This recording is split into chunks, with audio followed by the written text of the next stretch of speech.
además de lo que significa la trayectoria y el pensamiento jurídico de Raúl Zaffaroni, él fue uno de los miembros que integró esa comisión junto con Alberto Binder y con otros más que integraron la comisión que trabajó y que redactó este proyecto de reforma del viejo Código de Justicia Militar.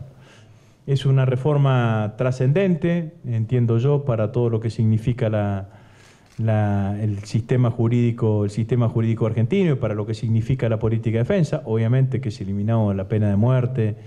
Dentro del Código Disciplinario se dejó sí la destitución en el caso de falta gravísima, y todos aquellos militares que cometieron algún tipo de delito en el cumplimiento de su función tienen el derecho a la legítima defensa, como tiene cualquier ciudadano argentino en otras circunstancias y en otro lugar, ¿no? Es una reforma que es referencial en toda América Latina.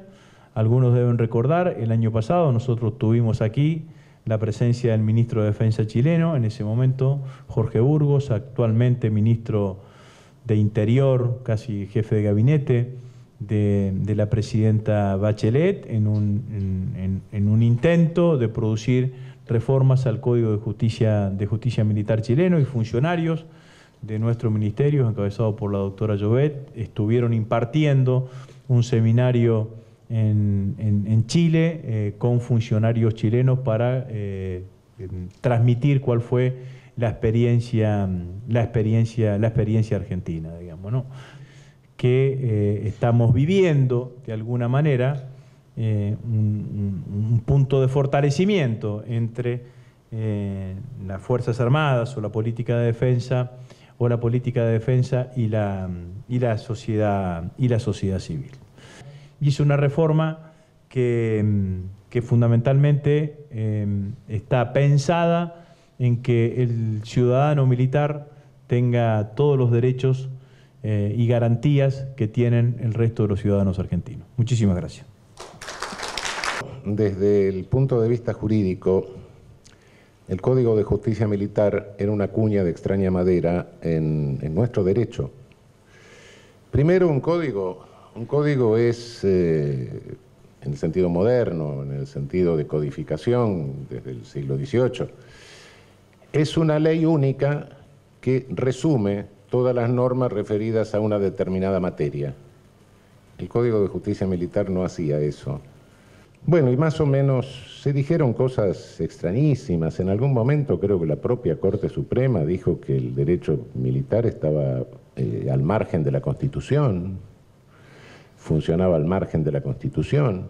Otros sostuvieron que la finalidad de la pena militar era exclusivamente intimidatoria, como si hubiera que tener asustado a los militares permanentemente. No sé, cosas que eran absolutamente irracionales en la forma de tratar de encajar esto de alguna manera en el orden jurídico. Por eso les decía que era una cuña de extraña madera que nos iba dejando muy atrasados en realidad en el mundo. Finalmente, bueno, por suerte creo que hace 7 años se pasó en limpio. Creo que, como decía el ministro hace un rato, el militar argentino se le reconoce la condición de ciudadano y por ende la misma garantía que puede tener cualquier ciudadano, su derecho de defensa, su derecho a ser juzgado por jueces imparciales. Las sanciones de carácter administrativo se distinguen nítidamente de esto, tiene todos los recursos para la revisión de los actos administrativos que existen en todas las instancias judiciales que corresponden. Creo que de esta manera, de alguna forma, lo que se ha hecho es bueno, sacarle al derecho argentino esa cuña de extraña madera, introducir la legislación penal militar en el orden jurídico y en el marco de la Constitución, no correr el riesgo de recibir sanciones de tipo internacional por estar contraviniendo la Convención Americana y otros tratados. Y creo que de esta manera, bueno, por lo menos la base legal en este aspecto de las Fuerzas Armadas las prepara para las tareas importantes que tendrán en el porvenir. Es decir, no serán un obstáculo, por lo menos para eso. Creo que nuestras Fuerzas Armadas, ahora que hablamos todos de derechos humanos, tienen su origen en el surgimiento de nuestros derechos humanos. Nuestros primeros héroes de derechos humanos fueron San Martín, fue Bolívar, fue Sucre, fue Hidalgo, fue Morelos, fue Louverture, sí, fueron nuestros libertadores, que es donde nacieron nuestras Fuerzas Armadas. Hasta hoy el derecho humano al desarrollo sigue siendo nuestro primer derecho humano. Se me dirá, bueno, pero entonces está negando el derecho humano a la vida. No, de ninguna manera. Es que la violación del derecho humano al desarrollo produce muertes. Ese es el problema.